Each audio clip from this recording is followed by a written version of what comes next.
Alright, good evening mga tropa pits. Magluluto tayo ng kadyos na may gulay tsaka alimasag. Iba't ibang gulay yung halo nito eh. So nugasan na natin to, lagyan na natin ng sabaw tapos isalang. Pressure cooker ang ating gamit dahil matigas to.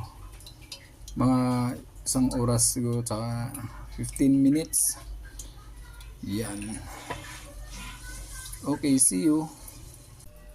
Alright mga tropa pits, luto na yung ating kadyos after 1.5 hour. Ayan na siya. Ang gagawin natin ngayon is lilipat natin dito sa kabilang pagkain kasirola.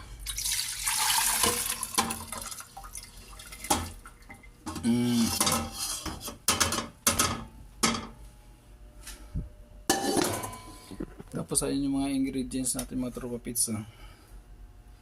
Saluyot, okra, tsaka kalabasa, malunggay, tsaka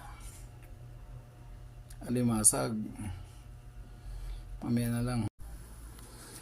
So ayan na mga tropa pizza. Kumulo na yung kadyos. Lalagay na natin yung alimasag. Tapos takpan ulit. Tapos ito kasarap. Mamaya na lang ulit. So after 3 minutes kumulo na, lagyan natin yung sibuyas na sariwa, pantanggal ng lansa. Ulit. After 3 minutes ulit, lagyan na natin tong halong gulay na kalabasa tsaka okra.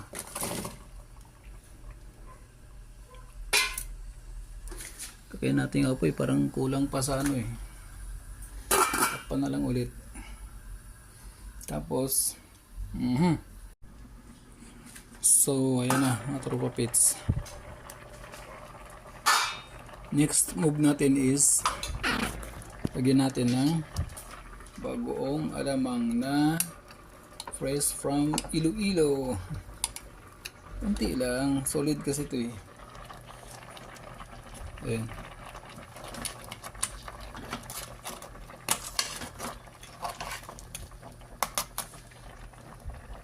Tapos lagyan na natin yung saluyot. Ayan. Malapot na yan dahil may okra na kanina eh. Sabay sa kalabasa eh. Mas lalo pang lalapot pag may saluyot yan.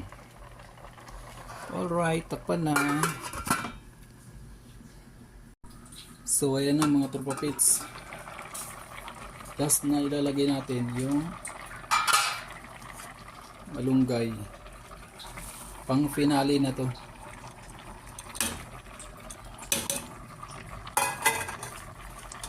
Yan, pang finale. Katapos na ito, luto na.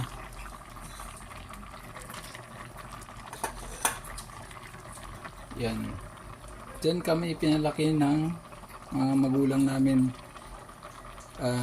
Yung ermat ko kasi hindi ko makain ng karne yun eh.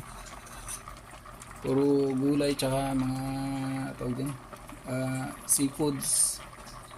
So yan, takpan natin. Alright, luto na mga tropa pits.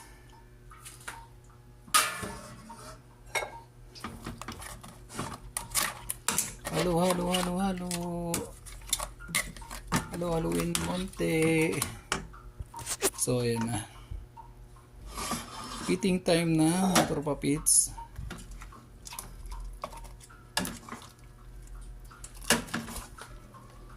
Ayun no. Grabe usok ah.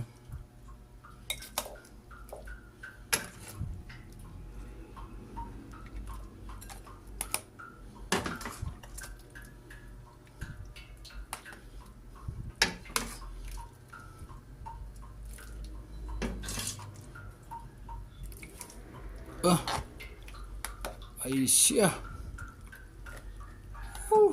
Amoy palang ulam na.